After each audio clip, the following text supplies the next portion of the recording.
pangkal tolaknya adalah menghidupkan. Lalu apa yang mungkin bagi kita untuk kita hidupkan? Yang kita hidupkan adalah hati.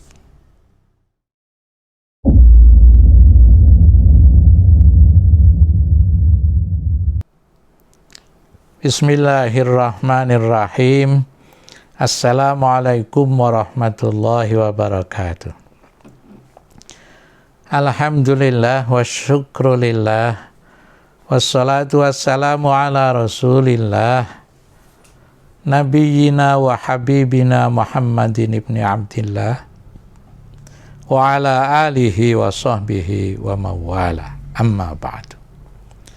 Ashhadu an la ilaha illallah wa ashhadu anna Muhammadar Rasulullah.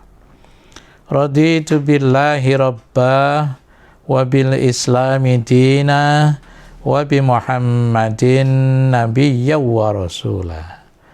Rabbi zidni ilman nafi'a warzuqni fahma wa hukma wa alhiqni bis salihin. Amin. Alhamdulillah, puji syukur mari kita selalu panjatkan kepada Allah Subhanahu wa ta'ala, bahwa dengan izinnya, dengan nikmatnya, dengan anugerah berupa fasilitas-fasilitas yang lainnya, kita dapat bertemu kembali untuk membahas sifatullah al-fudlah yang kali ini adalah al-ba'as. Atau di dalam tulisan lain disebutnya dengan menggunakan isim fa'il, pelakunya yaitu al-ba'is, yang artinya yang maha membangkitkan. Yang di dalam terjemahan bahasa Inggris di dalam Al-Qur'annya disebut dengan revivification. Sifat dan perbuatan Allah Subhanahu wa ta'ala al-ba'as ini di dalam Al-Qur'an disebutkan hanya perbuatannya, tidak dengan sifatnya al-ba'as. Misalnya membangkitkan Rasul, membangkitkan manusia dari kubur, itu merupakan perbuatan dari sifat al-ba'as. Di dalam Al-Quran disebutkan misalnya di dalam surah Az-Zumar ayat 68, Allah menyatakan, A'udzubillahi minasyaitonirrajim, wa nufikha fis suri fasa'iqa man fis samawati wa man fil ard. Ditiup sangkakala oleh malaikat yang ditugaskan oleh Allah, Israfil, maka ketika telah ditiupnya itu, matilah. Fasa'iqa ditafsirkan matilah semua makhluk Allah yang ada di langit dan di bumi. Illa man sya'allah, kecuali yang dikehendaki oleh Allah. Di dalam tafsir juga disebutkan bisa jadi maksudnya adalah para malaikat yang masih ditugasi oleh Allah meski ketika itu hari adalah hari kiamat. Tapi yang jelas semua manusia dan makhluk Allah yang lain binasa, fana. Tsumma nufikha fihi ukhra. Lalu sangkakala itu ditiup lagi kali yang lain, yaitu kali yang kedua.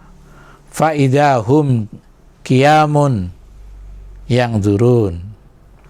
Maka ketika itu makhluk-makhluk yang telah mati karena ditiup sangkakala tadi, pada tiupan yang kedua mereka qiyam, mereka bangkit. Bangkit ini karena dibangkitkan oleh Allah Subhanahu wa Ta'ala, perbuatan yang bersumber dari sifatnya al-ba'as. Mereka bangkit dan kemudian menunggu mada yaf'alullahu bihim, apa yang akan Allah putuskan terhadap mereka. Mereka menghadap Allah Subhanahu wa Ta'ala, menunggu untuk mendapatkan putusannya. Lalu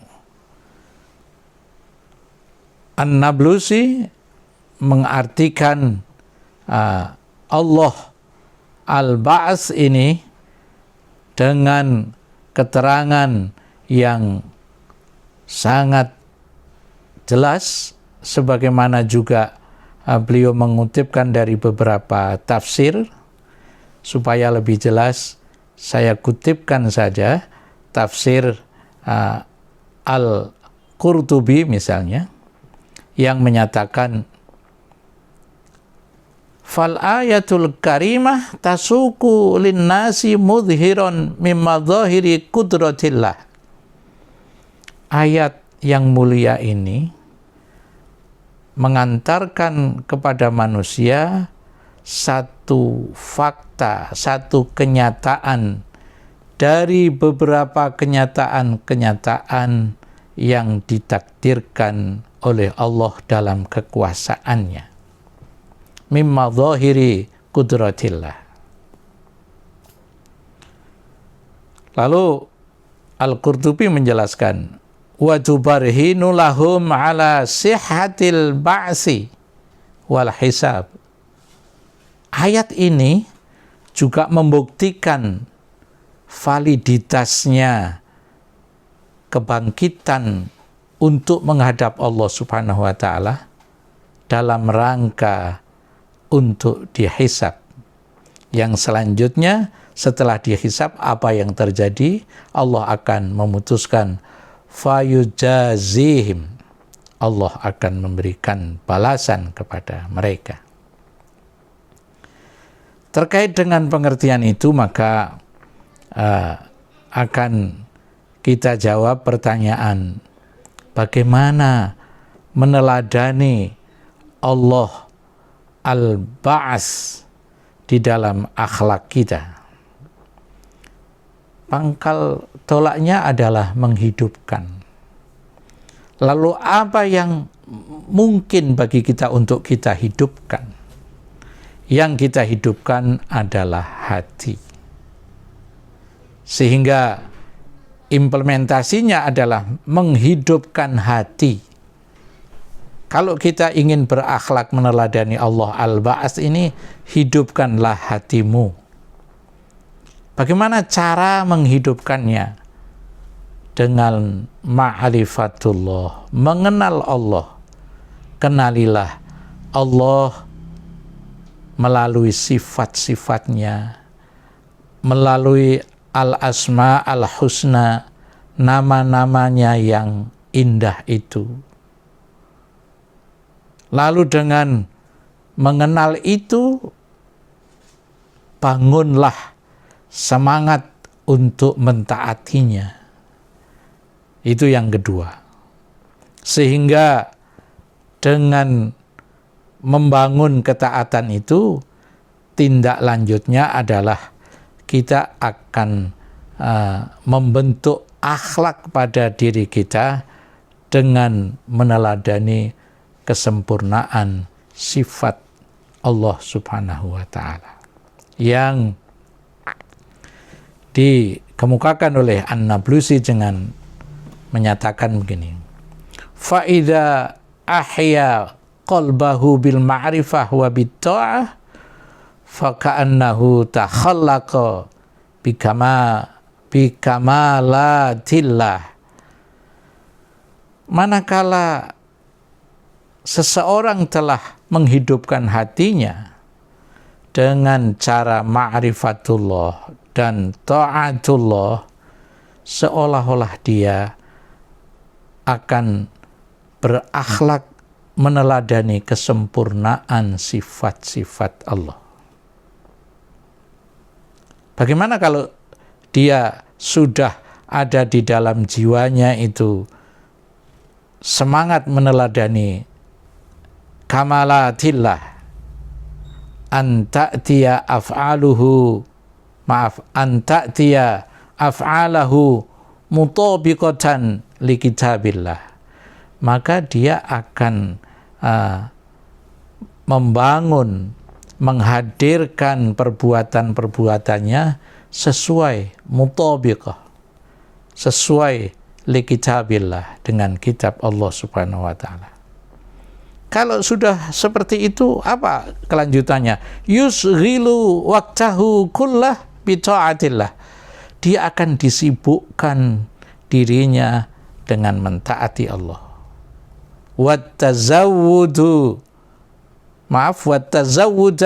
liddaril akhirah, dan akan disibukkan untuk mempersiapkan bekal di dalam menghadapi akhirat. Itulah akhlak yang konkret setelah jiwanya terbangun. Wa tasaffaha a'malahu, kemudian akan lapanglah amalnya.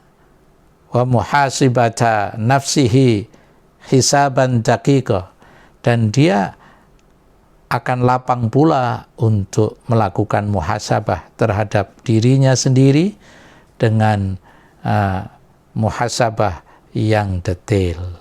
Oleh karena itu akan saya tutup dengan bagaimana nasihat atau aidah yang diberikan terkait dengan soal ini, supaya kita mudah mendapat panduan untuk berakhlak tadi. Wa ajabul mu'min ma'allah ayyab'asa nafsahu daiman kama yuridu maulahu fi'lan wa qawlan. Seorang mukmin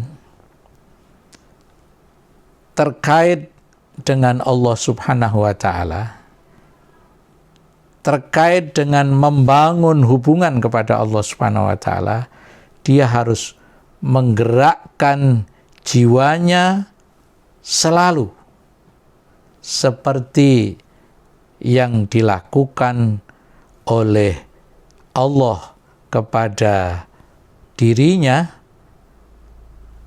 baik berupa perbuatan atau berupa ucapan.